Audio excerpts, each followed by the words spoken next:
घटनाओं की निष्पक्ष जांच और दोषियों को कड़ी से कड़ी सजा दिलवाने के लिए मेरी सरकार प्रतिबद्ध है। कोई राज्य में पेपर लीक की घटनाएं होती रही है। इस पर दलीय राजनीति से ऊपर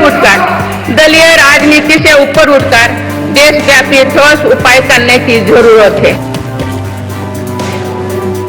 भारत सरकार ने भी कानून की व्यवस्था किया है, 10 साल तक की सजा और पेनल्टी देने का भी व्यवस्था किया है। हम लोग भी इस आगामी सत्र में इस पर कानून लाएंगे। एक थकी हुई, हारी हुई, लूली लंगड़ी सरकार की इच्छा शक्ति का अभाव देख रहा हूं इसमें देश की बात, देश हित की बात तो है नहीं। इसमें स्वहित कैसे ही सरकार चले, कोई नई चीज नहीं, नीट का जिक्र नहीं।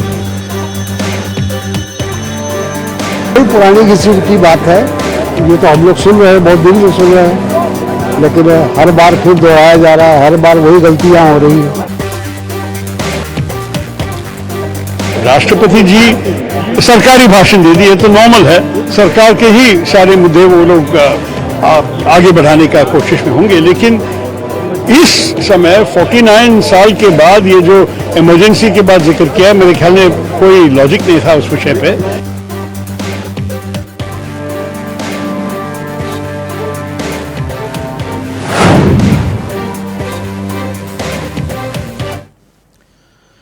तो नीट एग्जाम जारी संग्राम।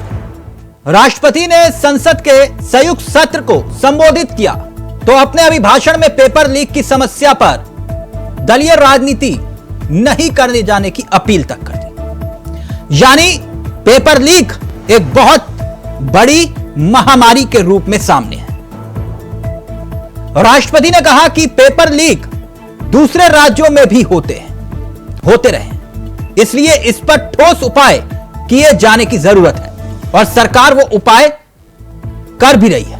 लेकिन विपक्ष मानता नहीं। विपक्ष ने पूरी तैयारी कर ली है।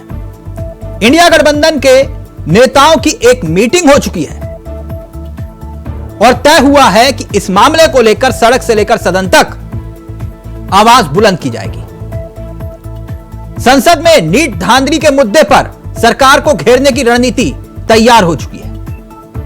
इस बार विपक्ष के पास नेता भी हैं, ताकत भी है और एकता भी है। तो क्या लोकसभा में विपक्ष देश हित के मुद्दों को लेकर सरकार के सामने अब एक बार फिर से इस मुद्दे को लेकर हल्ला बोल करेगा? राष्ट्रपति के अभिभाषण में पेपर लीक पर क्या आश्वासन दिया गया, पहले उस पर आते हैं। राष्ट्रपति ने कहा कि जांच और दोषियों को सजा दिलाने के लिए सरकार प्रतिबद्ध है। साथ ही यह भी कहा गया कि केंद्र की सरकार पेपर लीक की निष्पक्ष जांच करेगी। अनियमितताओं और पेपर लीक से सख्ती से निपटा जा रहा है। साथ ही राष्ट्रपति ने अपने संबोधन में यह भी कहा कि सरकार का ध्यान परीक्षा प्रक्रिया को बेहतर बनाने पर है। इतना ही नहीं, पेपर लीक के मामलों को लेकर राष्ट्रपति ने अगली बात यह भी कही कि पेपर लीक जैसी घटनाएं पहले भी हो चुकी हैं और राजनीति से ऊपर उठकर आज समाधान खोजने की जरूरत है। यानी कि देश में पेपर लीक की समस्या एक बहुत बड़ी समस्या तब्दील हो चुकी है। तभी तो राष्ट्रपति अपने संबोधन में, अपने अभिभाषण में पेपर लीक का जिक्र कर रही हैं। लेकिन सवाल कई हैं और उन्हीं सवालों के आधार पर आज हम इस चर्चा को करेंगे। जैसे कि शिक्षा मंत्री का तर्क, कुछ अलग अलग घटनाएं हैं, पहले कहा था, मगर यहां पर सवाल खड़ा होता है। सवाल यह कि आखिरकार अलग अलग घटनाएं हैं तो जांच का दायरा 6 राज्यों तक कैसे फैला? 6 राज्यों तक जांच पहुंच गई।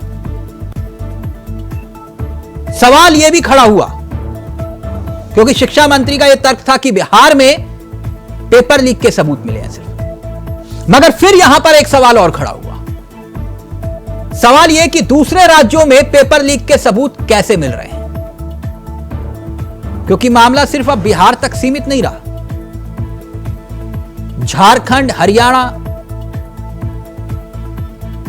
तो ये तमाम पहलू हैं जिसका जवाब तलाशने की हम कोशिश भी करेंगे। और कुछ ऐसे पहलू हैं जिस पर जवाब आना बहुत जरूरी हो जाता है, जैसे कि कब तक ये एग्जाम रद्द होंगे, क्योंकि नीट यूजी का एग्जाम रद्द हुआ, याद होगा आपको, तारीख 5 मई। और ऐसे में एक एक करके पेपर लीक के कई मामले सामने आए। तो ये मामले अपने आप में सवाल खड़ा करते हैं। यूजीसी नेट का जिक्र करते हैं तो 18 जून को जब मामला सामने आया तो स्टेटस यह पता चला कि अब यह परीक्षा को रद्द कर दिया गया।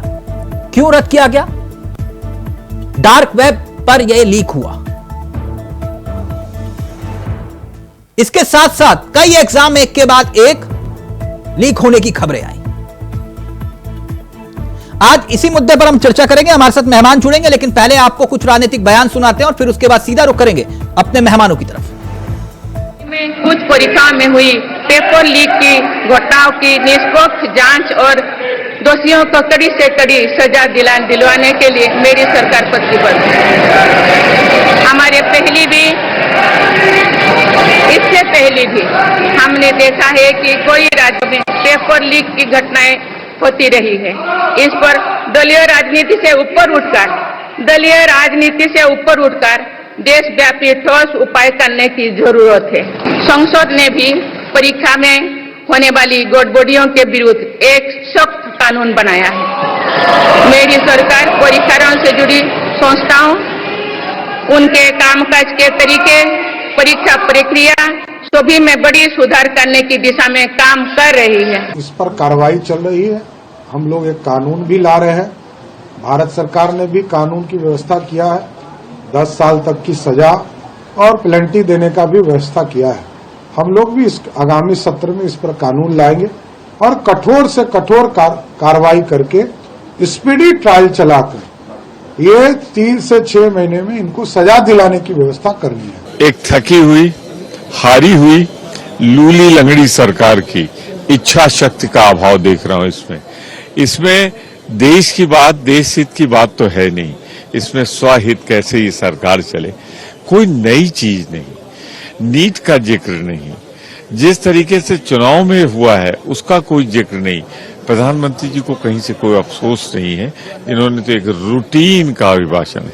कोई पुरानी घिसी पिटी बात है, ये तो हम लोग सुन रहे हैं, बहुत दिन से सुन रहे हैं, लेकिन हर बार फिर दोहराया जा रहा है, हर बार वही गलतियां हो रही है। राष्ट्रपति जी सरकारी भाषण दे दिए तो नॉर्मल है, सरकार के ही सारे मुद्दे वो लोग आगे बढ़ाने का कोशिश में होंगे। लेकिन इस समय 49 साल के बाद ये जो इमरजेंसी के बाद जिक्र किया, मेरे ख्याल में कोई लॉजिक नहीं था उस विषय पे।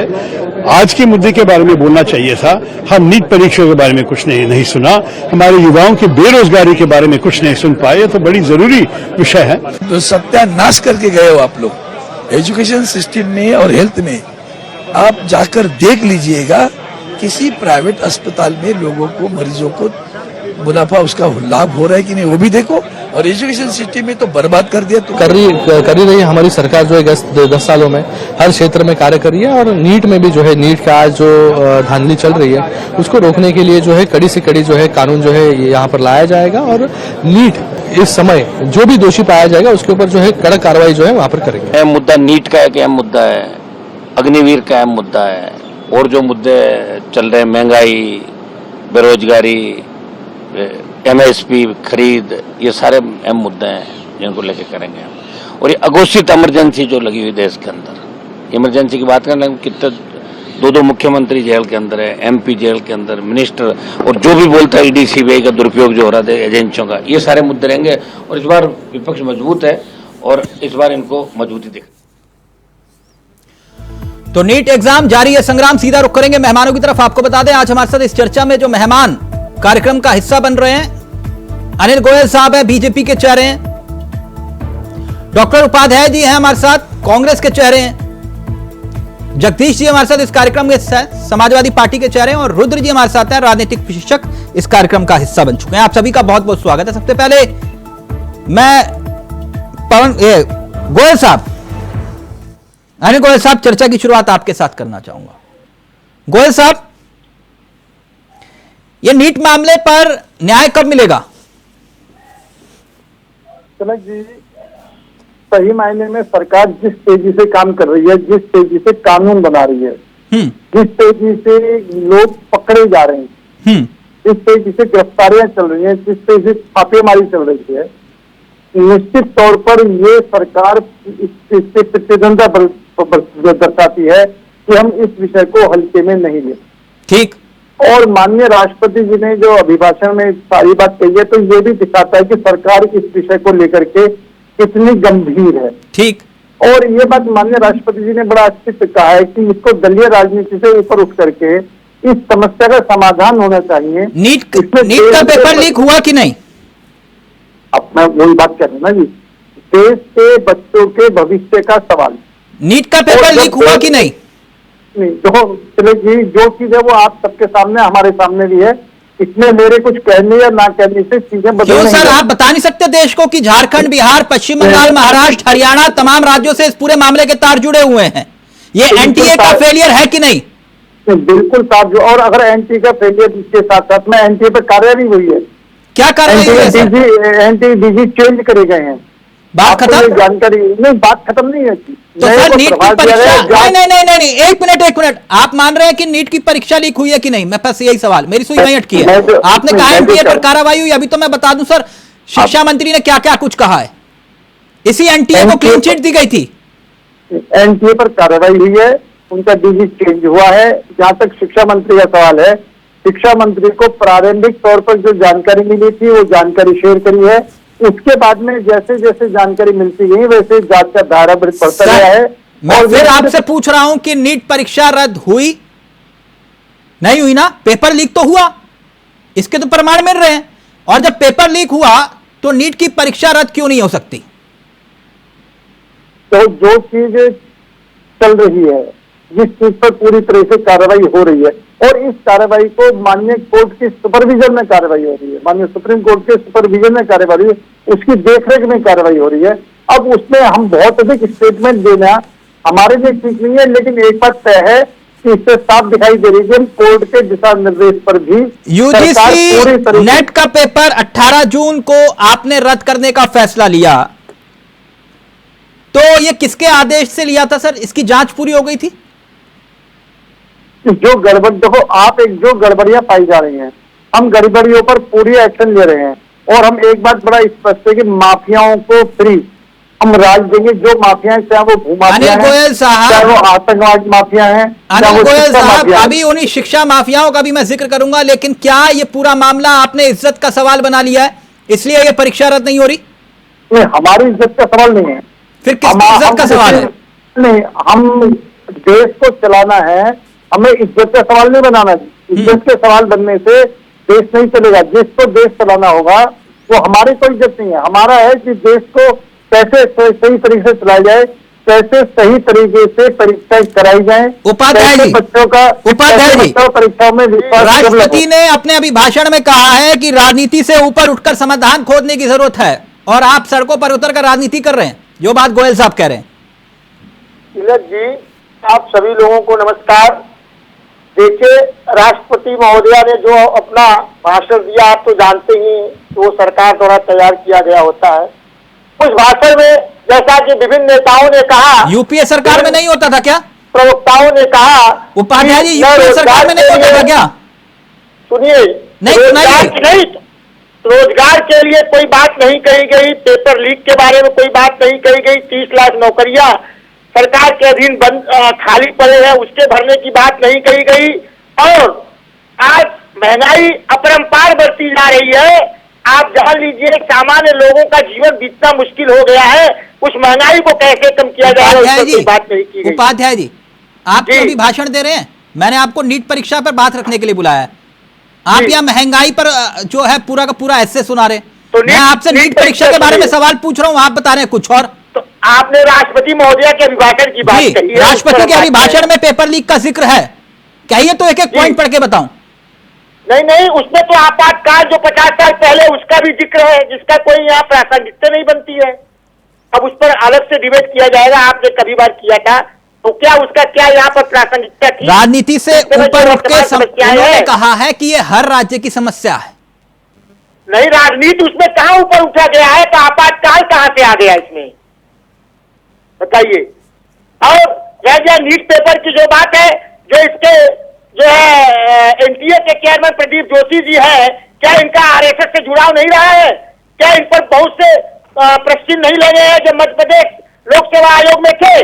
बताइए, नीट आपने ही कहा था कि नीट पेपर क्यों नहीं रद्द हुआ, क्यों रद्द होगा भैया? उसमें लोग मिले जुले हैं, 40-50 लाख के पेपर बिके गए हैं, उसके पैसे चुनाव में लगाए गए हैं, इससे कोई इनकार नहीं किया जा सकता है।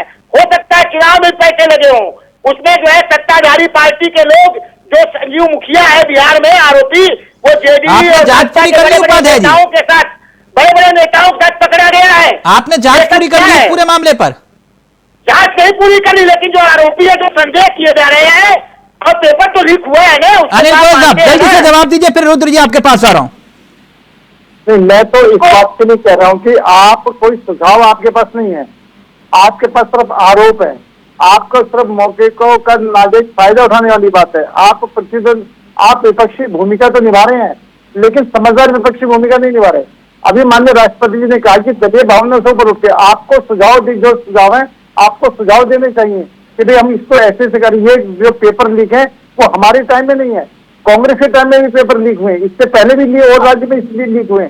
लेकिन हमारा कहने मतलब ये कि जो लीक हुए हैं, जो गड़बड़ी खत्म होनी चाहिए, और इसको हम और आप मिलकर के खत्म करेंगे। सत्ता पर मिलकर खत्म करेगा। आप इमरजेंसी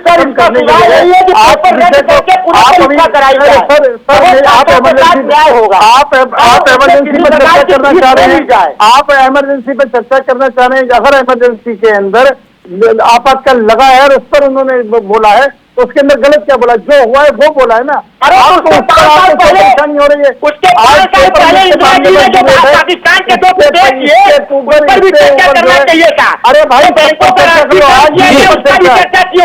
पर हम परमाणु संपन्न राष्ट्र बने। अरे भैया बांग्लादेश कितने फौजी छोड़ा तुमने? हमारे जो लोग आप कितने लोगों को छोड़ा? आप भी जो हमारे सेना ने करके दिखाया, आप लड़ गए परीक्षा, बांग्लादेश की बात करें, हिंद में हमारी सेना जीती है, हिंद में सेना जीती है, समझौते पर हमारे एक भी जगह पाकिस्तान में आपने जो है जम्मू कश्मीर की बात नहीं करी, पीओके की बात नहीं करी, आपने तो तस्वीर सालियत भेंट करके दे दी। एक मिनट रुद्र जी ना समस्या के समाधान की बात होनी चाहिए। आप पाकिस्तान और ये बांग्लादेश, एक मिनट रुक जाइए, एक मिनट रुक जाइए, की बात नहीं की। एक मिनट मुद्दे पर रहिए ना साहब। रुद्र जी, क्या इस पूरे मामले पर सियासत हो रही है क्या सिर्फ? लेकिन तिलक जी, जब से आपने इस चर्चा को शुरू किया तब से सियासत की तो हो रही है, क्योंकि यहाँ बात हो रही है देश के भविष्य की, बात हो रही है देश के छात्रों की, युवाओं की, तो इस पर किसी की गंभीरता है ही नहीं, सबको राजनीति करनी है। हेलो जी अपनी बात रखिए रुद्र जी। तो सवाल ये उठता है ना कि ये एक ऐसी बात नहीं है कि ये परीक्षा के तब से लीक हुए हैं, ये लगातार सिलसिला चल रहा है, और इस लगातार सिलसिले का जो नुकसान हो रहा है सिर्फ युवाओं का हो रहा है, इन बच्चों का हो रहा है जो इन परीक्षाओं की तैयारी कर रहे हैं, जो अपने भविष्य को नहीं। तो ये सिस्टम पर विश्वास कैसे जगेगा? ये तो एनटीए का खेल हुआ ना, पूरा का पूरा सिस्टम फेल हुआ। और मेरी गुजारिश है सर, अपना फोन पास ले आएगा, आपका ऑडियो में कमी आ रही है। मैं तो आपको इसी बात को कह रहा हूँ ना कि जो ये समस्या है ये पूरे देश की समस्या है, ऐसा नहीं है कि ये किसी पार्टी राजनीतिक दल, ये पूरे सिस्टम की समस्या है। कारण क्या है कि आप जब देख रहे हैं कि कोई भी आप इतने समय से आप पत्रकारिता राज्य में कोई भी आप बताइए पेपर घटना के बाद उसका रिजल्ट क्या निकला है, किसको इस मामले में सजा हो गई? क्या समाधान की तरफ हम नहीं बढ़ रहे हैं, आप ये कह रहे हैं ना? समाधान की तरफ से हम सोच नहीं रहे, बढ़ाना तो बहुत दूर की बात है, तो सोच नहीं रहे। हमको लगता है कि ये कानून बात तो वैलिड कह रहे हैं रुद्र जी, जल्दी से फिर जगदीश जी के पास जा रहा हूँ। वो कह रहे हैं कि हम राजनीति कर रहे हैं लेकिन समस्या के समाधान की तरफ नहीं बढ़ रहे हैं। उपाध्याय जी, जी समस्या के सवाल आवाज आ रही है तिलक जी? जी बोलिए आप। समस्या के इस पेपर लीक की समस्या राज्यव्यापी नहीं देशव्यापी है। इसी समस्या को ध्यान में रखकर आदरणीय राहुल गांधी जी ने चुनाव के पहले ही पेपर लीक पर एक ऐसा कानून बनाने की बात कही थी कि पूरे राष्ट्र व्यापी स्तर पर इसको रोका जा सके। नहीं सर, ये अगर महामारी है तो पहले ये महामारी दूसरे राज्यों में भी है ना। ऐसा कौन सा राज्य है जहां आपने नजीर पेश की हो? अगर आप कह रहे कि हम समाधान की तरफ बढ़ रहे थे तो क्या वहां पर राहुल गांधी की बात नहीं मानी जा रही थी जहां पर आपके कांग्रेस शासित राज्य थे? देखिए तिलक जी, कानून तो बना ही है पेपर लीक के लिए, कुछ काम उसका पालन, उसको दंड देने की जो व्यवस्थाएं हैं पेपर लीक करने वालों को। रुद्र जी जल्दी से, फिर जगदीश जी के पास जा रहा हूँ। उसको दंड मिले ना, कानून तो था, उसको बनाने की बात थी। हमारी सरकार राहुल गांधी के पास इसका कोई समाधान है तो राहुल गांधी खुद प्राइवेट बिल लाने, इसमें कौन रोक रहा है उनको? बिल लाने का तो प्रावधान है कि नहीं है कि प्राइवेट मेंबर भी बिल ला सकता है? अब तो नेता विपक्ष है, लाइए आप अपना, अगर आपको लगता है कि आपके पास लाने की बात होगी अग्निवीर पर भी आएगा, अग्निवीर भी योजना खत्म होनी चाहिए, 30 लाख चलने वाला है। बहुत सारे राज्यों में आपकी सरकार है, बहुत सारे राज्यों में और भी पार्टियों की सरकार है। पार्टी और राजनीति खेलकर तो देश के भविष्य और बच्चों के साथ। जगदीश जी, जो बात रुद्र जी कह रहे हैं बच्चों के भविष्य पर राजनीति ना करे तो ज्यादा बेहतर होगा। जगदीश जी, तिलक जी, वो कह रहे हैं समस्या का समाधान है तो वो बताइए। ऐसा है ना, इनको सरकार को चाहिए रुद्र जी से समस्या का समाधान पूछ ले। हम लोग समस्या का समाधान करना जब हम लोगों की सरकार होगी तो करेंगे। आज तो हम विपक्ष की भूमिका में, विपक्ष की जो भूमिका है उसको सकारात्मक विपक्ष की बात कर रहे हैं। जब सरकार थी समस्या का समाधान था क्या आपके पास? बिल्कुल ना, जब हमारी सरकार के टाइम में बेरोजगारी इतना बढ़ी, हमारी सरकार में पेपर लीक नहीं होते थे? कभी पेपर नहीं लीक हुए, कोई परीक्षा रद्द नहीं हुई। अच्छा, हमने भीषण, हम युवाओं को नौकरी दी है। ऐसी बात कर रहे हैं। और ये नौकरी देना नहीं चाहते तिलक जी, ये सत्ता पोषित है। हाँ। जैसा कि हम चुनाव में कहते रहे, रोजगार देना नहीं चाहती ये सरकार, केवल जलेबी जैसा अपनी बात को घुमाना चाहती है। हम बहुत गंभीर हैं, हम इसमें बड़ी सख्त कार्रवाई करेंगे, सारा कुछ करेंगे। इनकी आंख के नीचे शिक्षा माफिया देश के अभिभावकों को लूट रहा है।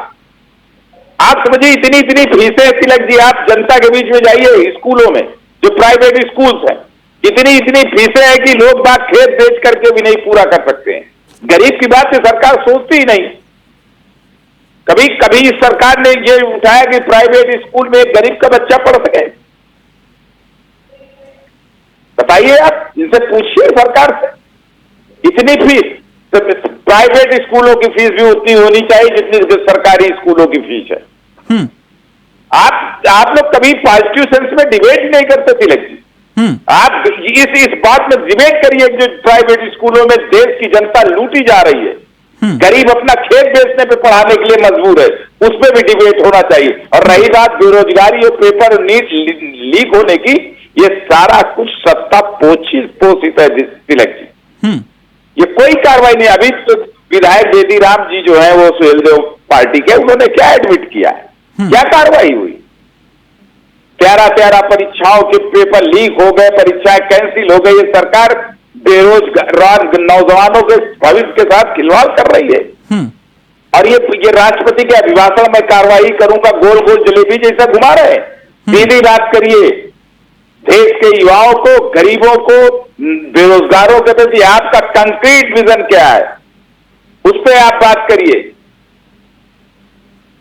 तिलक जी। माननीय मुलायम सिंह यादव का मैं जिक्र करना चाहूंगा क्योंकि आपने अपनी बात को रखा, मैंने आपको रोका नहीं। जी।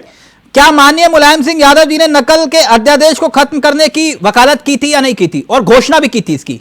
यस और नो? जो किया था आदरणीय मुलायम सिंह यादव ने सही किया था। नहीं, मैं आप कह रहे खाता ना भाई, जो आप बोले वही सही, तो मैं आपसे पूछ रहा हूं क्या नकल अध्यादेश को खत्म करने की घोषणा प्रयागराज से माननीय मुलायम सिंह यादव ने की थी या नहीं की थी? उसमें गलती क्या थी? तो मैं आपसे वही पूछ रहा हूं ना। आप एक तरफ कह रहे हो कि नकल को रोकना चाह रहे थे, हम दूसरी तरफ नकल के अध्यादेश को आप खत्म कर रहे हैं। हम नैतिक रूप से नकल को रोकेंगे। हम नैतिक और अनैतिक क्या होता है? नैतिक और अनैतिक क्या होता है, मैं वही पूछ रहा हूं आपसे। नैतिक अनैतिक आप थोड़े तय तो करेंगे फिर तिलक जी। सर तो आप क्या कर रहे हैं ना, मैं आपसे पूछ रहा हूं, तो आप बताइए ना कि मुलायम सिंह यादव ने नकल अध्यादेश को खत्म करने की घोषणा क्यों की थी? वो जो सही किया था, जो किया था नकल, सर उसका तर्क तो दीजिए, आप तर्कों पर बहस कर रहे हैं, मैं आपसे तर्क पूछ रहा हूं ना, तर्क बताइए ना, आप तर्क के आधार पर बताइए कि क्यों किया था बेहतर। इसलिए किया था कि नकल अध्यादेश के साथ नौजवानों के साथ छात्रों के साथ ज्यादती पुलिस कर रही थी, ज्यादती किया था, ज्यादती कर रही थी। रुद्र जी रिएक्ट करना चाह रहे, फिर अनिल गोयल साहब आपके पास। रुद्र जी की क्या बहस करेंगे, रुद्र जी तो वो पार्टी के प्रवक्ता बन के बैठते हैं, वो तो बहस करेंगे तो पार्टी की बात करेंगे। राजनीतिक विश्लेषक होना चाहिए जो समालोचना करे, एक तरफ की बात नहीं दोनों तरफ की बात को रखे। जगदीश जी अब एक कम से कम उनको बात रखने दीजिए, फिर आ रहा हूं। हाँ बात रखने दीजिए, मुझे कोई आपत्ति नहीं, लेकिन जो मुद्दे मैंने उठाए उनमें तिलक जी से पूछिए कि जो गरीब का शोषण हो रहा देश के अंदर, गरीब एक सरकारी प्राइवेट स्कूल में, अच्छे स्कूल में अपने बच्चों को नहीं पढ़ा सकता है, उसके लिए क्या विजन है, क्या शिक्षा नीति है, क्या दृष्टिकोण है सरकार का? गरीब लूट करके और 20-20, 40-40, 50-50 स्कूल बना ले रहे हैं सत्ता के लोग, अपनी सांसद विधायक लगा करके। इसका क्या उपाय है सरकार के पास? मैं एक मुद्दा उठा रहा हूं। आप रुद्र जी आवाज आ रही है आपको? नहीं आ रही है। अनिल गोयल साहब जवाब दीजिए। तिलक जी मैं एक बात पूछना चाहता हूं कि नंबर एक 10 साल से पहले यानी हमारी सरकार से पहले हिंदुस्तान में प्राइवेट स्कूल नहीं थे? आपके प्राइवेट स्कूल थे जब से आपकी सरकार, कभी मुद्दा किसी ने नहीं उठाया। अरे पहले पूरी सामान्य आप प्राइवेट, आपके जमाने में लूट चल रही है, लूट। आप सुनने की कैपेसिटी रखो, नहीं तो बोलना मुझे भी आता है, मैं भी नहीं बोलने दूंगा आपको। आप ये बताओ आज से 10 साल पहले प्राइवेट स्कूल थे या नहीं थे? जब उन्होंने लूट नहीं बता रखी थी, आपने उन पर क्या कार्रवाई करी? आपने क्यों स्कूल खोलने दिए? पहली बात। दूसरी बात आप ये बताएं कि जब नकल पेपर लीक, जो नकल का मामला है, आपने नकल को बढ़ावा दिया नहीं दिया कि खूब नकल करो, नकल पर कोई कार्रवाई नहीं होगी? ये देश का भविष्य बदलाने की बात है, देश का भविष्य सुधारने की बात है। क्या यूपी के अंदर आपके राज्य में कोई प्राइवेट स्कूल नहीं था? क्या किसी प्राइवेट स्कूल को आपने नहीं खोला? आप जो है अपनी कमियों को ढकने के लिए आप यार, दूसरी बात आप बेरोजगारी बात करें, सफाई के अंदर आप ऐसे ऐश उड़ाते थे, लोग सर्दी में छुट कर मर जाते थे। नहीं, अब ये सफाई कहां पहुंच गए? नहीं, सफाई कहां पहुंच गए आप? एक मिनट रुकिए ना, एक मिनट मुद्दे पर रहिए, शिक्षा व्यवस्था पर ही रहिए। जगदीश जी जो आपने बात कही, मैं तथ्य के आधार पर एक मिनट 1992 कल्याण सिंह की सरकार नकल विहीन परीक्षा करवाने के लिए अध्यादेश लेकर आई। ठीक, जगदीश जी गलत होऊंगा तो करेक्ट करिएगा। नहीं बिल्कुल सही। उस समय शिक्षा मंत्री थे राजनाथ सिंह जी। फैसला हुआ और 1992 में ही हाई स्कूल में 15%, करीब 15% से भी कम, और इंटरमीडिएट 30% के आसपास छात्र पास हुए थे। आप विपक्ष में थे, आपने प्रयागराज से ऐलान किया कि जो कल्याण सिंह की सरकार ने अध्यादेश लेकर आई है नकल को रोकने के लिए, हम सत्ता में आएंगे तो उस अध्यादेश को खत्म कर देंगे। क्या यह हुआ था कि नहीं जगदीश जी? अरे मैं तो कह रहा हुआ था। क्यों? इस तरह से ज्यादती हुई थी छात्रों के साथ। क्या ज्यादती हुई थी? नकल नहीं कर पा रहे थे? नकल की बात छोड़े, नकल करिए रहे तो उनको रिस्ट्रिकेट कर दीजिए, उनके एक सीमित हो। ये थोड़े उसको जेल भेज दीजिए। हाँ। 14 साल का 12 साल का नौजवान हाई स्कूल की परीक्षा दे रहा है, पुरानी व्यवस्था को बहाल करने की कौन सा ऐसा राजनीतिक पकड़ करके जेल भेज रही थी तिलक जी। नेताजी ने जो किया बहुत बड़ा काम किया, बहुत अच्छा काम किया। आप रुद्र जी जल्दी से, फिर उपाध्याय जी मुस्कुरा रहे हैं। देखिए तिलक जी, अब इस बारे में तो हम कुछ कहेंगे नहीं, क्योंकि आप भी, हमको लग रहा है कि उस समय के दौर के होंगे, तो आपने देखा होगा कि उस समय कैसे परीक्षाएं होती थी। परीक्षा सेंटर लोग हाईजैक कर लेते थे और बैठ करके कॉपियां लिख दी जाती थी और घरों से लिख करके कॉपियां जमा कर दी जाती थी। सवाल उस पर नहीं है, वो बहुत अब क्या हो रहा है? अब क्या हो रहा है? देश की सबसे बड़ी नीट की परीक्षा के पेपर लीक हो रहे हैं। नहीं पेपर घर में बैठ के लिखे जा रहे हैं। इसको आप सही कर रहे हैं, आज के सरकार ने उसका जवाब दीजिए। आज उत्तर प्रदेश ने उसको बहुत पहले रिजेक्ट कर दिया। माननीय नेताजी उनको खत्म किया तो आपने हम बुराई कर रहे हैं। आप जिस आज आपके टाइम में सबसे बड़ी परीक्षा मेरे टाइम की बात चल रही है, आप जिस बेरोजगार उसको पूरा देखा हुआ है, तो आप अपनी चीजों को सही करके दूसरे को गलत करने से पहले अपने आप को देख लीजिए, फिर बताइए। नीट परीक्षा की जब बात हो रही है, ये गंभीरता से इसलिए विचार होना चाहिए। कारण क्या है कि ये हम उसी दौर के हैं, आप हमें मत बताइए। हम लोगों ने देखा है कि कैसे परीक्षा सेंटर पे क्या होते थे, लोग घरों पे से कॉपियां लिख करके क्या हो रहा है, अब नहीं हो रहा परीक्षा सेंटर, ये नहीं हो रहा है, ये जो आप नहीं हो रहा है, आप हो रही है वो नहीं हो रहा है, ठीक है ना। पेपर लीक और आप घर से कॉपी लिख कर जमा करने जाते थे, वो अलग बात है। वो हम लोगों ने दौर देखा, ऐसा नहीं है कि नई बात है। जो लोगों को कुछ नहीं आता था, जो लिख नहीं करते वो प्रॉपर हुआ करते थे। ये सवाल पर आप उसको मत बताइए। नीट पर बात हो रही तो मैं उससे बात अपना पक्ष रख रहा हूँ। सवाल अगर आज की बात की है तो ये सच्चाई आज की बड़ी बात है कि ये परीक्षा से काम नहीं चलेगा।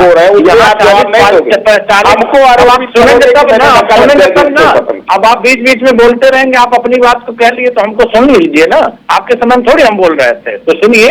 सवाल ये है कि जब 40-45 पेपर लीक हो जाते हैं और उस पर आज भी हम चर्चा कर रहे हैं, ये गंभीर विषय है। कारण क्या है कि छात्रों के भविष्य का सवाल है।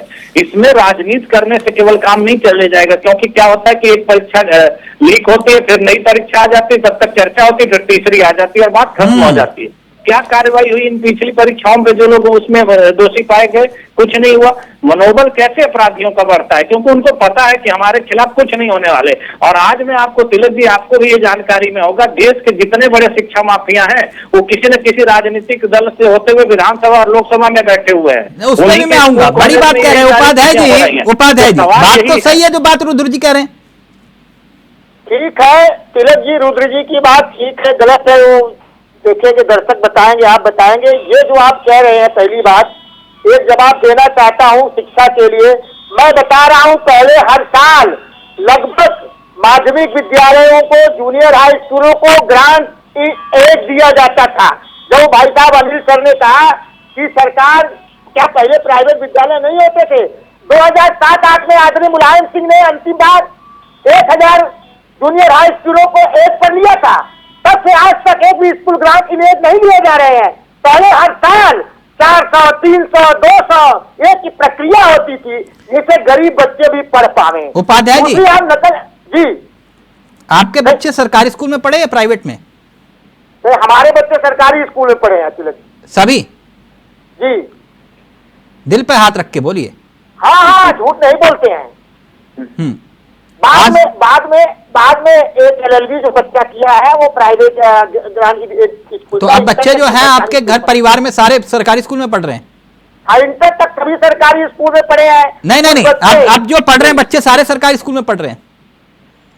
देखिएगा, परिवार वाले देख रहे होंगे आपको, मैं तभी बोल रहा हूँ। जी, हमारे घर में बच्चे जो है पढ़ने, एक लड़का है छोटा वाला, LLM करना है, तो देखते हैं कहाँ एडमिशन होता है, दे रहा है 2 बार से। है ना प्राइवेट में? अभी कहाँ आप एडमिशन दिए? तो मैं वही कह रहा हूँ, एक आप लोग सत्ता में रहते हो ना, जब सत्ता में हो, चाहे विपक्ष हो या सत्ता पक्ष हो, जिस दिन तय कर लोगे ना कि DM, SDM, विधायक जी, मंत्री जी और उसमें पत्रकारों को भी जोड़ लेना, इन सबके बच्चे अनिवार्य हैं सरकारी स्कूल में पढ़ना, सारी व्यवस्था सुधर जाएगी। जी तिलक जी, हमारी बात तो पूरी सुनिए। सारी व्यवस्था सुधर जाएगी सर। आप लोग जब विपक्ष में हो तो तब आपको सबको सुझाव लगाता। अब देखिए तिलक जी, 1 मिनट दे दीजिए। आपने जो नकल अध्यादेश की बात कही थी वो जगदीश जी सही कह रहे थे। हमको याद है उस समय जो है जो शिक्षक रहते थे, छात्र रहते थे, बिना दोष के भी जेल के ले गए। शिक्षक घबराया करता था ड्यूटी करने में, तो ये इतनी आज इंटर तक के छात्रों पर इतनी सर, आप कहेंगे फिर मैं इमरजेंसी के दौर को ले आया। बिना दोष के तो इमरजेंसी में भी जो है 10-10 महीने 20-20 महीने जेल में बंद रहे लोग। अब आज तो दोनों मुख्यमंत्री जेल में है। आज तो दोनों मुख्यमंत्री जेल में है। 1 मिनट, आप जो है देखिए 15 साल 16 साल के बच्चे और 22 साल 25 साल के बच्चे में अंतर होता है। अनिल गोयल साहब,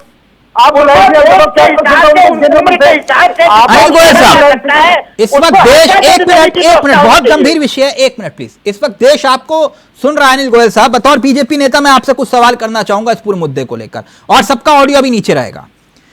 मैं सबसे पहले आता हूं शिक्षा मंत्री के तर्क के ऊपर। उन्होंने यह तर्क दिया था कि कुछ अलग अलग राज्यों में घटनाएं हुई। ठीक, मैं सही हूं? ठीक है।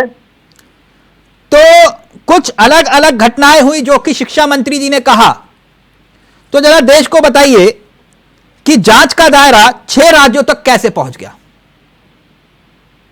तिलक जी, जहां जहां से जानकारियां कलेक्ट हो रही हैं, जैसे जैसे लोगों को पकड़ा जा रहा है, जैसे जैसे एक दूसरे से लिंक के साथ जुड़ रहे हैं, तो यानी आप मानते हैं पेपर लीक हुआ? नहीं, मेरी बात सुनो ना। जिस तरीके से हम अपनी कार्रवाई कर रहे हैं और कार्रवाई आगे बढ़ रही है, उस आपने माना पेपर लीक हुआ? जो तिलक जी, मेरी बात सुन तो लो। आप एक बात को बार बार कह रहे हैं तिलक पेपर लीक के लिए जी गड़बड़ी हुए है, तभी ये सब कार्रवाई हो रही है। गड़बड़ी नहीं होती तो कार्रवाई नहीं होती। गड़बड़ी लीक हुआ, पेपर लीक का मतलब समझते हैं सर आप? मैं बिल्कुल समझता हूं। तो मैं आपसे वही पूछ रहा हूं कि शिक्षा मंत्री ने दूसरा तर्क दिया, आराम से पसीना पहुंचिए। शिक्षा मंत्री ने दूसरा तर्क दिया कि बिहार में पेपर लीक के सबूत। तो सवाल मेरा फिर वही है कि राज्यों में पेपर लीक के, दूसरे राज्यों में पेपर लीक के सबूत कैसे मिल रहे हैं? वो तो सिर्फ बिहार की बात कह रहे थे गोयल साहब। नहीं, जब बिहार में मिले थे तो बिहार की कह रहे थे। अब जहां जहां मिल रहे हैं वहां बात को कह रहे हैं।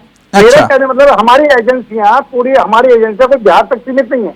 हमारी एजेंसियां जो जांच कर रही हैं, किसी भी कीमत पर हम माफियाओं को खत्म करना चाहते हैं। मैं आपके सामने उन्हीं माफियाओं का जिक्र भी करूंगा, लेकिन मुझे एक बात बताइए कि जिनका जिक्र आप कर रहे हैं, मैं तब से ही बात कर रहा हूं।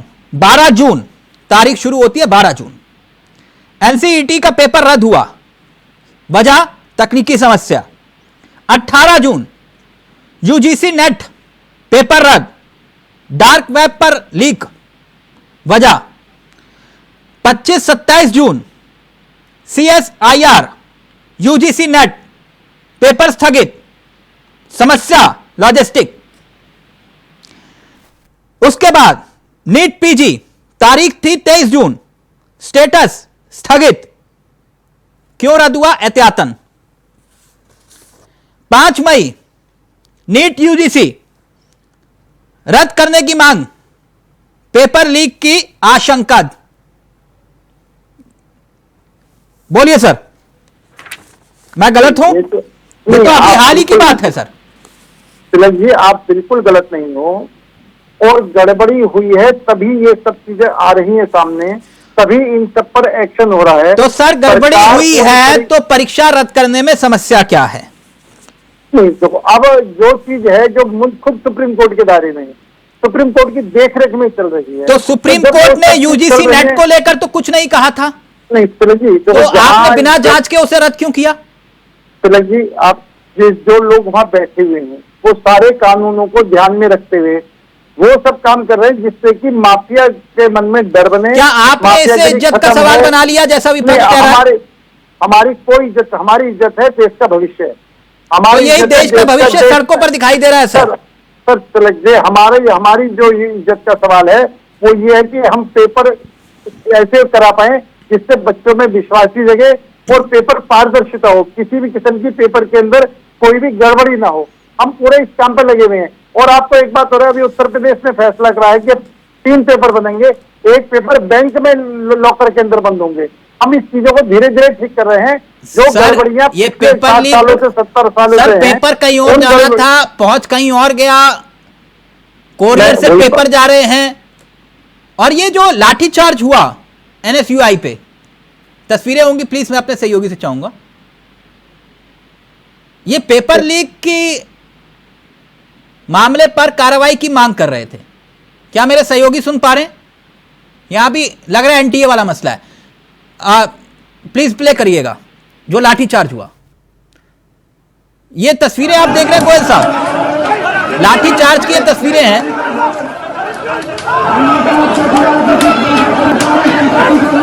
गोयल साहब,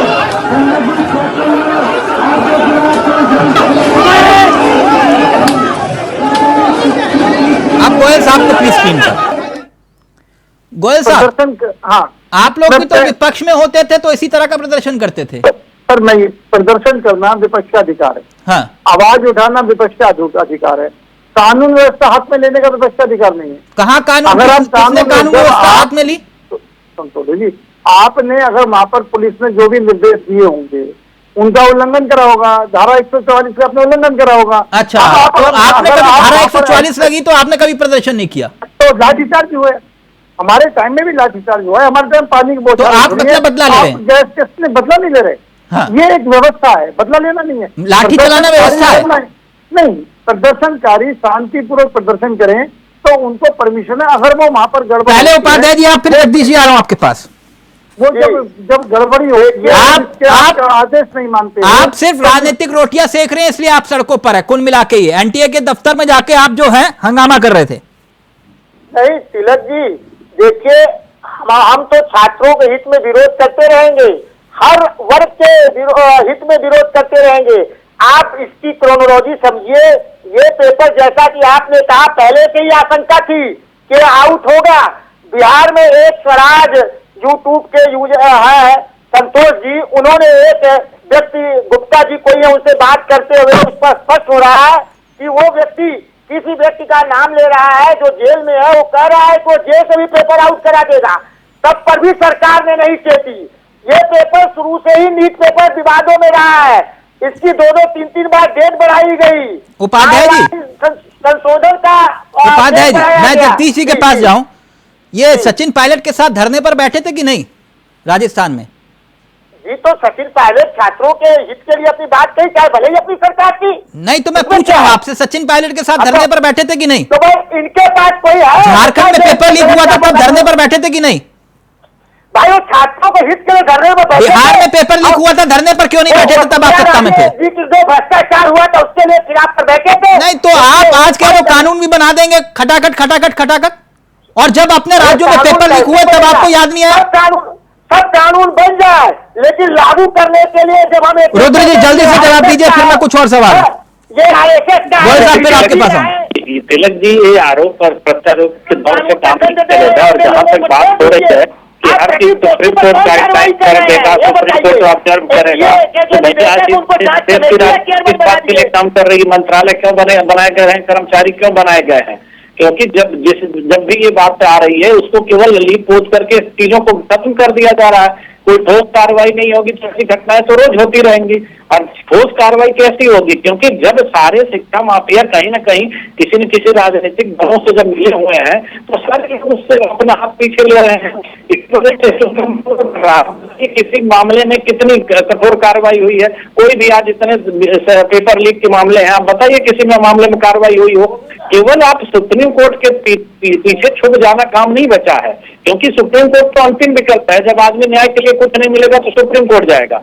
लेकिन सरकार की क्या जिम्मेदारी है? जो एजेंसियां परीक्षा करा रही हैं उनकी क्या जिम्मेदारी तय होती है? अगर उनके पेपर लीक हो जाते हैं तो अगर वो प्राइवेसी को बना नहीं पा रहे हैं तो उनके ऊपर क्या एक्शन लिए जा रहे हैं? कैसे मामला हो जा रहा है कि जब उनको ये जिम्मेदारी दी गई उनके लिए क्या पैसे नहीं दिए जाते हैं? उनको उस चीज के सारे लोगों को जो एजेंसी उसमें हायर करी जाती है सबको पैसे मिलते हैं। तो जब आपको कोई काम दिया गया है तो उनकी जवाबदेही कौन तय करेगा? और उनकी जवाबदेही तय नहीं होती है। अब यही मामला आपको देखेंगे कुछ दिन तक चलता रहेगा, उसके बाद ये मामला शांत हो जाएगा, जैसे कि चीजें थी वैसे ही रह जाएंगे। तो जब तक इसका कोई ठोस समाधान नहीं होगा, क्योंकि छात्रों की बात है, लोगों को लगता है कि छात्र एक बार एडमिशन ले लेगा फिर अगले साल एग्जाम होगा, राजनीति हुई और होकर के चली गई। ठोस समाधान कुछ दिखाई देता आपको? जो बात रुद्र जी कह रहे हैं ऐसा है तिलक जी, मैं तो बोलना चाह रहा था जो आपने अभी दिखाया लाठीचार्ज, पहले तो इसमें मेरा कमेंट ले लीजिए कि ये सरकार अपने विरुद्ध कोई भी अच्छी बात सुनना नहीं चाहती। विपक्ष की हर आवाज दबाना चाहती है। एनएसयूआई के पेपर लीक के मामले प्रदर्शन में जिस तरह से लाठीचार्ज आपने दिखाया, क्या लोकतंत्र में ये उचित है? जिस तरह से किसानों के ऊपर गोली बारूद और गैस के गोले, जिस तरह किसानों के साथ अत्याचार किया है इन्होंने, इस सरकार ने, क्या ऐसा लोकतंत्र होना चाहिए? आप किसी की आवाज इस तरह से दबाएंगे? जिस तरह से पेपर लीक हो रहे हैं और उसमें आप कोई बात आपको कह रहा है तो आप लाठीचार्ज करोगे, उसको मारोगे, पीटोगे, जेल में बंद करोगे। उन लोगों को जेल में नहीं बंद करोगे जिन लोगों ने अपराध किया, पेपर लीक किया है। तो मेरा एक विशुद्ध टिप्पणी है इस पर कि इस तरह के सरकार को इन बातों को विपक्ष की सुनना चाहिए। जो freedom of speech and expression है हमारे संविधान में दिया गया, उनको गोयल साहब कह रहे हैं कि लोकतंत्र का मतलब ये नहीं होता, विपक्ष का मतलब कि आप कानून हाथ में ले। कानून हाथ में कौन सा गोली बंदूक लिए हुए हैं लड़के जो प्रदर्शन कर रहे हैं? कोई किसी के हाथ में बंदूक रिकवर करके आपने दिखाई? किसी के हाथ में बम का गोला है क्या? कौन सा लॉ एंड ऑर्डर इन्होंने हाथ में लिया? अपनी बात कह रहे हैं तो इसमें कौन सा अपराध कर रहे हैं? लॉ एंड ऑर्डर क्या दिया? तिलक जी, मैं बहुत वकील हूं, मैं बता रहा हूं आपसे, इन्होंने कोई तमंचा बंदूक ले रखा है क्या? गोली चलाई है क्या जो इनके साथ अपराध? तो धारा 144 का मतलब क्या हुआ? धारा 144 का मतलब है कि लॉ एंड ऑर्डर ठीक रहे, आप ऐसा कोई काम ना करें जिससे एनटीए पर कानून इस बात की इजाजत देता है कि एनटीए के दफ्तर पर ताला लगा दो। बिल्कुल नहीं दिया जाता, लेकिन एनटीए के दफ्तर में जाकर के हम धरना प्रदर्शन और जिंदाबाद मुर्दाबाद तो कर सकते हैं। तो वहां पर हंगामा भी कर सकते हैं।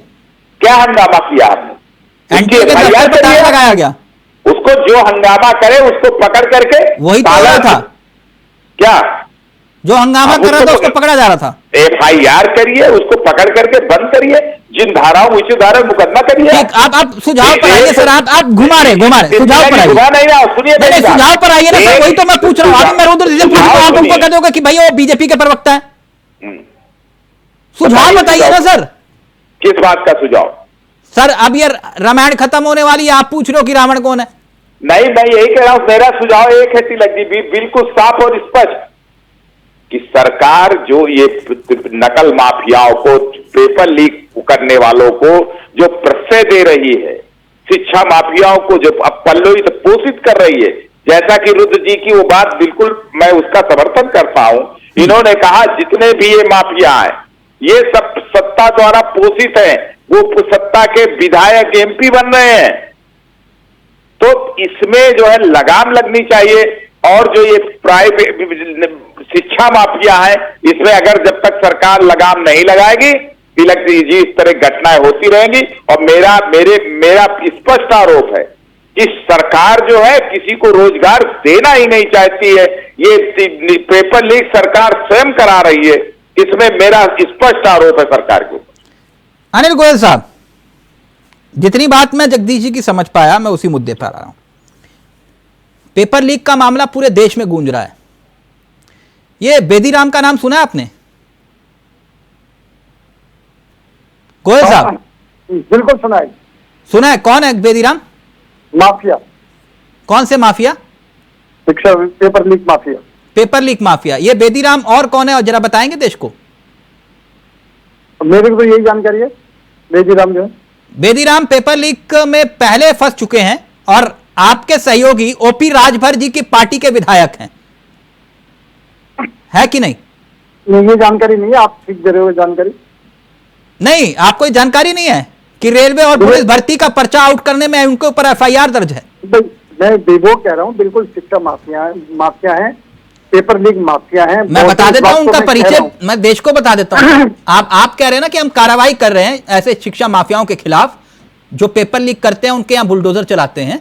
तो मैं जरा बता देता हूं देश को, एक एक करके उनके बारे में जान लीजिए, उनका चाल चरित्र और चेहरा जान लीजिए। बेदीराम प्लीज प्ले करिएगा। बेदीराम, ये देख रहे हैं सर, ये पहले आपको बता दूं, ये है चुनाव लड़ने के दौरान विधायक बेदीराम के द्वारा जो शपथ पत्र दिया गया था, वो शपथ पत्र के मुताबिक जो राजभर जी की पार्टी के विधायक हैं, उनके ऊपर राजस्थान, मध्य प्रदेश, उत्तर प्रदेश में रेलवे और पुलिस भर्ती पेपर लीक से जुड़े 8 मुकदमे दर्ज रहे हैं। अब उनका नाम नीट पेपर लीक केस में भी आया है। अब देखते रहिए कहां कहां कैसे कैसे मुकदमा दर्ज है। अब राजस्थान, मध्य प्रदेश, उत्तर प्रदेश में इनके ऊपर मुकदमा दर्ज होने की बात सामने आई, गोयल साहब। और इसके साथ साथ अभी रुक जाइए सर, जान लीजिए, पूरा परिचय ले लीजिए इनका। रेलवे और पुलिस भर्ती में पेपर लीक से जुड़े हुए 8 मुकदमे इनके ऊपर दर्ज है जनाब के ऊपर। ये मान्य है, ये विधायक हैं। और जो नीट पेपर लीक केस में जब इनका नाम सामने आया तब यह खुलासा हुआ। और शपथ पत्र के मुताबिक जो इन्होंने जिक्र किया है कि कुल मिलाकर इनके ऊपर 9 मुकदमे दर्ज हैं और उनमें से 8 मामले जो हैं वो पेपर लीक से जुड़े हुए हैं। बेदी राम पर ऐसे मामलों को लेकर 2009 में इनका कैरियर की शुरुआत होती है। पेपर लीक के मामले पर 2009 में जयपुर में रेलवे भर्ती पेपर लीक को लेकर एफआईआर दर्ज। मध्य प्रदेश लोक सेवा आयोग का पेपर लीक करवाने के मामले में एसटीएफ भोपाल ने मामला दर्ज किया था। इसी के साथ साथ 2006 में रेलवे का पेपर लीक कराने के मामले में लखनऊ के किशन नगर में बेदी राम पर गैंगस्टर एक्ट लगा। फिर तारीख आती है 2008 का लम्हा। 2008 में रेलवे का पेपर लीक कराने में गोमती नगर में मुकदमा दर्ज हुआ, ये जिसका जिक्र मैं कर रहा हूं। और 2014 में पेपर लीक कराने के मामले में बेदी राम पर एफआईआर दर्ज हुई थी आशियाना में। पेपर लीक मामले में ये गिरफ्तार भी हो चुके हैं। इतना ही नहीं, 21 अगस्त 2014 को यूपी एसटीएफ ने गैंगस्टर एक्ट में बेदी राम की लखनऊ जौनपुर में 8 प्रॉपर्टियों को कुर्क किया। 8 प्रॉपर्टी कुर्क की गई। 2010 में भी जौनपुर के मंडायू में पुलिस भर्ती पेपर लीक कराने में एफआईआर दर्ज हुई थी। एफआईआर दर्ज हुई तो मैं अपने सहयोगी से चाहूंगा जरा गोयल साहब को। गोयल साहब, आपके सहयोगी ओपी राजभर जी की पार्टी के ये माननीय विधायक हैं जिनके ऊपर ये गंभीर आरोप हैं। ये है सर, कैसे लगा माननीय का ट्रैक रिकॉर्ड पेपर लीक को लेकर? नहीं, मैं एक बात बड़ा स्पष्ट है जी कि कितना भी बड़े से बड़ा आदमी होगा वो बख्शा नहीं जाते हैं। एक बात। दूसरी बात में जो आपके अनुसार आपने का वीडियो देखा जो वायरल हो रहा है, हाँ, वो आपके अनुसार करवा दीजिए। 2006, 2008, 2010 कांग्रेस की सरकार थी, इन्होंने इनके खिलाफ क्या एक्शन दिया? 2014 में हमारी सरकार। सर, आपके सहयोगी ने तो उनको टिकट थमा दिया और मंच से खड़े होकर इनकी पैरवी कर रहे हैं आजकल। सर 2014 पेपर लीक से जुड़े सभी 8 मामलों में पुलिस चार्जशीट लगा चुकी है और आपके सहयोगी इनको टिकट देकर विधायक बना रहे हैं। तिलक जी, मैं जो बात आप कोर्ट में चार्ज फ्रेम हो चुके हैं, आरोप तय हो चुके हैं। सर, मेरा कहना बड़ा स्पष्ट है कि हम किसी भी माफिया को नहीं छोड़ेंगे, एक बात। दूसरी बात, 2014 में संपत्ति कुर्क करने की कार्रवाई हमारी सरकार ने करी, यानी हमारी सरकार गंभीर है। लेकिन 2006, 2008, 2010 टिकट किसने दिया सर? कांग्रेस ने क्या करा? टिकट किसने दिया सर? कांग्रेस। अब आप कहेंगे इसके लिए नेहरू जिम्मेदार है। मैंने आपसे पूछा कि टिकट किसने दिया सर? किसने दिया?